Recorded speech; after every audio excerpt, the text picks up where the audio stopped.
خبر شامل کرتے ہیں سرگودا سے، جہاں پراپرٹی فراڈ الیاس کالیا گینگ کا ایک اور کارنامہ سامنے آ گیا۔ 29 بلاک کے بزرگ شہری کو جعلی فرد پر فرضی پلاٹ فروخت کر دیا۔ سرور نامی ٹھیکیدار نے فراڈ گینگ کے سرگنا الیاس کالیا ناصر خان سرفراز سے مدینہ کالونی میں پلاٹ خریدا تھا۔ پلاٹ کا سودا 14,50,000 میں ہوا۔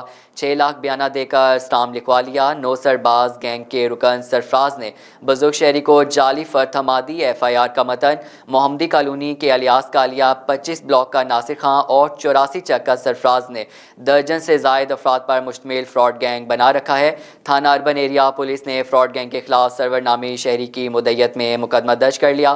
فراڈ گینگ کے متاثرین سامنے آنا شروع ہو گئے۔ فراڈ گینگ کے متاثرین میں شاہپور، سیلاں والی، خوشاب، جوہر آباد، سرگودا کے سینکڑوں افراد شامل ہیں۔ ذرائع: ایڈیشنل سیشن جج عتیق الرحمان نے جعلساز فراڈیوں کی عبوری ضمانتیں خارج کر دیں۔ ملزمان پولیس کو چکمہ دے کر فرار ہونے میں کامیاب ہو گئے۔